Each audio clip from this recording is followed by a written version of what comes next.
When you start your career as an independent auto damage appraiser, you're going to find yourself visiting a lot of different places. You're going to be going to insurance homes and their work. You're going to be going to body shops and dealerships. And one of the most intimidating places to go to for the very first time is a massive salvage lot. What is a salvage lot? Today we're going to talk about some of the most popular salvage/auction yards that you're going to go to, what a good standard protocol is when you arrive at one of these, as well as some of the other documentation that they also provide.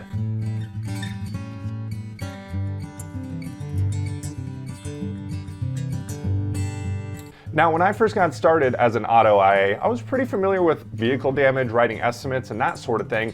And I had heard of salvage lots, right? Because when I worked at a body shop, we would send our total losses to salvage lots. A Copart truck or an IAA truck would come pick up the car and take it off into the magical oblivion that I didn't really know exactly what it was. But when I became an auto IA, it then became my job to go out to those lots and do a final inspection on those so we could process everything on the insurance side. And let me tell you, your first time going to one of those massive lots like Copart or IAA can be very intimidating. These lots are huge, and a lot of times the people working at the front desk have a limited knowledge of where the vehicles are actually at. They can just see some photos that are in their system, and maybe if you're lucky, they'll have an organized way that they orient their lots so it's somewhat easy to find. They'll have, A, B, C, D, E, F, G, and then 1, 2, 3, 4, 5, and you can find your way to the car. But a lot of times they'll be like, yeah, it's in the back left.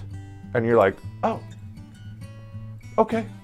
But before we get into how to go about that first time at one of these massive salvage lots, let's talk about some of the most popular ones that you'll visit and what they actually are. Cars are going to go here usually when they're deemed a total loss. Occasionally you'll get one there that's not a total loss, it just wasn't drivable and they couldn't get it back to the owner, so it's sitting at a salvage lot because maybe it was a theft recovery and it got stolen in Florida. It ends up in Colorado and now it's going to sit at that salvage lot until the insurance company and the owner figure out what they're going to do with it.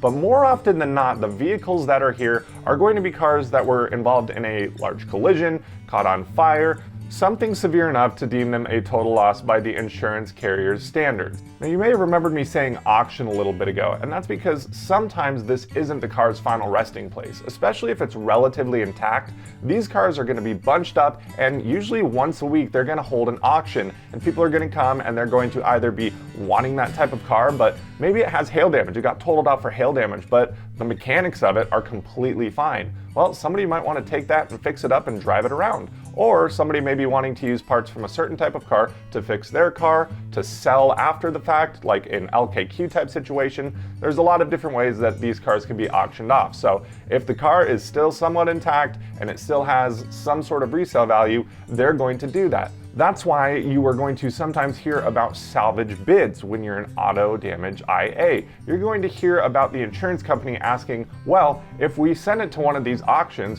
what is the most likely price that we would get for that car? Because they want to make some money back. They just had to total out this car. They had to pay out the insured for the ACV of the car. They want to try and recoup some of that. So they're going to want it to go to a salvage lot where it can get auctioned off, and they're going to get a rough price based on the damage for what that auction would get them.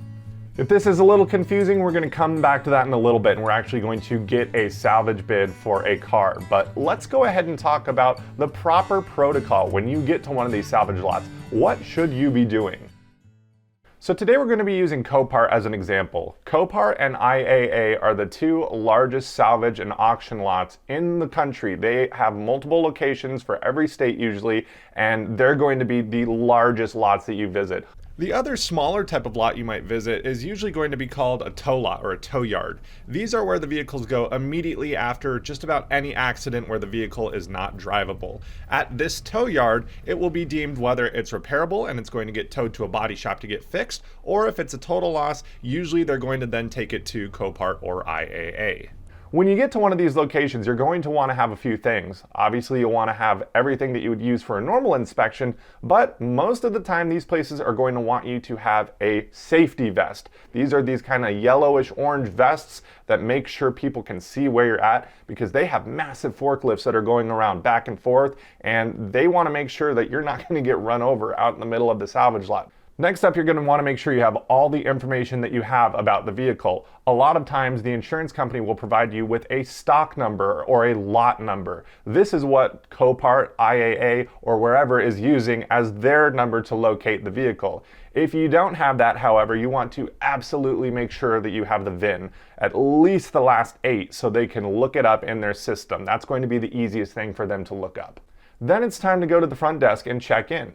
Some places like Copart have this handy dandy little app. You just scan a QR code and it puts you in a virtual line. That way, if you want, you can wait in your car, hang out, listen to music, and then they'll let you know when somebody's ready to see you. Some places you're just going to walk in and they're going to ask for the information, and then they're going to radio back to the lot and they're going to say, we have so-and-so coming back in a 2015 Toyota Camry, and they're going to be inspecting this.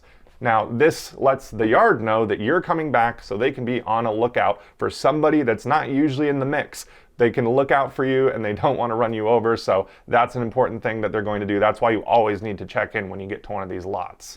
Now, after this, it's time to head back into the lot. Hopefully they have given you a good location as to where the vehicle is. Like I said earlier, it's really convenient when they have rows listed out, A, B, C, 1, 2, 3, but that's not always the case. And if they don't have it listed out, the first thing I'm gonna do is I'm gonna find somebody in the back, usually one of the operators of those massive forklift trucks, and I'm gonna say, hey, can you please help me find this vehicle? Because they know the lot like the back of their hand. They're constantly moving stuff around, and they probably can figure out exactly where that car is in about 5 minutes, whereas if you just go meandering around, you're going to be there for 30, 45 minutes, and it's not going to be good for the rest of your day's schedule.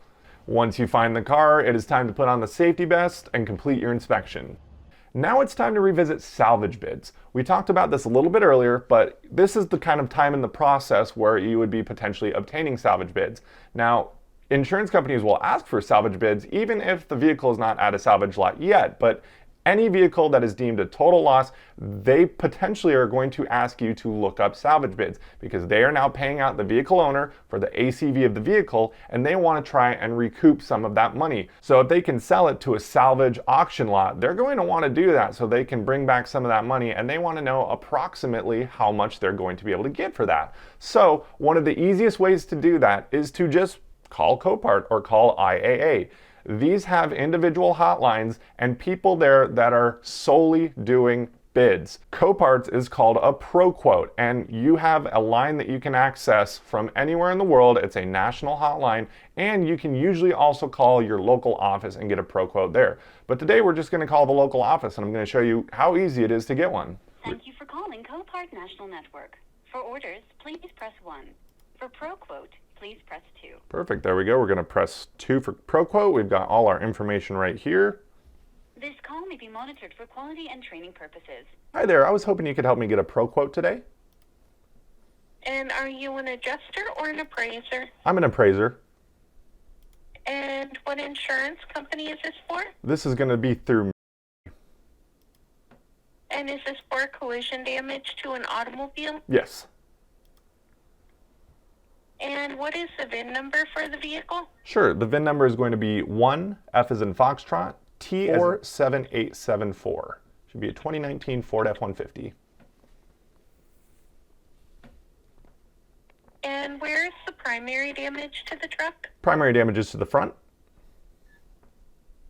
And what is the zip code where the vehicle is currently located? The vehicle is currently located at 73096.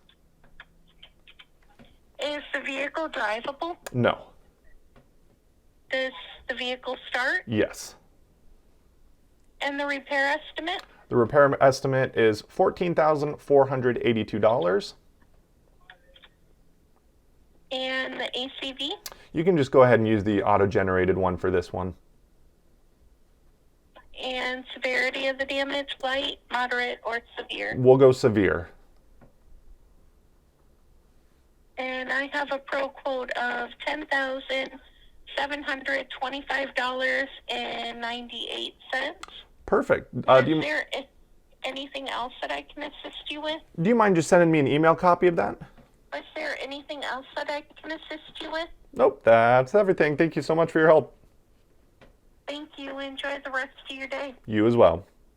So at the end there, when I said just go ahead and use the auto-generated ACV, that's because I didn't have anything pulled up for this specific unit yet, but a lot of times you will want to have already called CCC and gotten their valuation, in which you will tell them what that valuation is, and that's what they'll plug in for the ACV.